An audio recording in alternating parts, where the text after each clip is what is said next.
Hey, Clay Allison from Wicked Edge. I want to show you a new style of edge that I've been putting on my knives.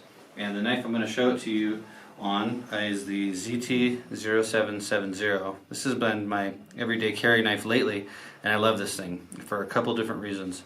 The first is that it's got a blade design that I really like, which is kind of a modified Warncliffe. You see that the spine curves down here to meet the edge rather than the edge moving up to the spine in a big belly. So for me, this is a great utility shape. It's just very convenient for making accurate cuts, and it's very convenient to use in general. So it's got the Elmax steel blade, which I'm a fan of, and then it's got these wonderful carbon scales, which are super light.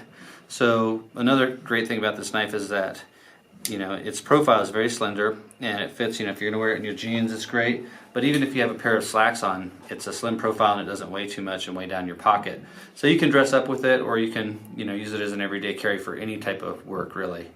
So anyway, so that's what we're going to show it on. This is the ZT0770, and I'm going to be demonstrating on our Generation 3 Pro sharpener. So here's the deal. In the past, you know, I've had to choose between whether I want a really polished bevel or if I want something that's got a little bit more tooth to it. Now, the polished bevels are great if you're going for slashing paper, if you want to shave, if you want to do some of those really cool knife tricks like whittling hair. So then a polished bevel is terrific for that. But it's not so great if you're cutting zip ties or cardboard or fibrous materials like rope. So anything that's got a hard, smooth surface or something that's very fibrous, a very polished bevel isn't that great. And so then you have to choose. Do I want the performance of a toothier bevel, or do I want the aesthetics of a polished bevel? And so now what I've been doing to kind of handle that question is creating a hybrid. And what I've got is a very large, acute, very narrow bevel, which is very nicely polished, and then I've got a tiny little micro bevel on there that's got some pretty good tooth to it. So let me just walk through how you accomplish that. And I'm showing it on the Gen 3 Pro, but you could do this on any of our sharpeners. And really it's a, you know, it's a technique that you could use with any kind of sharpening, but we're just showing it on our machine. So first thing I'm going to do is just set the knife in the clamp and lock it in place. So voila, it's locked in. And then what I would do is create a very narrow angle. In this case, I did it at 15 degrees. So I set the angle down here at 15, and I reprofiled the blade until both bevels were matched at 15 degrees, and I reached the apex.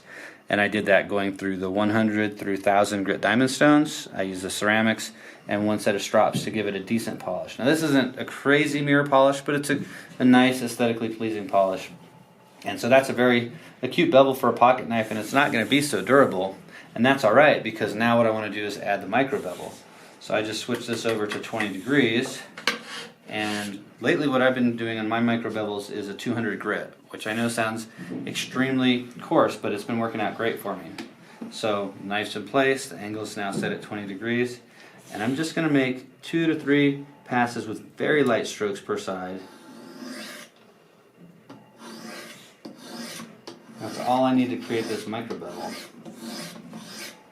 And already it's extremely toothy, very aggressive bevel. Hardly shows up. What you really see is the polished bevel, but you know, right there at the very edge you've got these super wicked little teeth. Now I like to refine that just a tiny bit, so I pull these stones out and I wipe off the blade here a little bit, and I'm going to grab my strops and I'm going to take the angle back to 15 degrees again.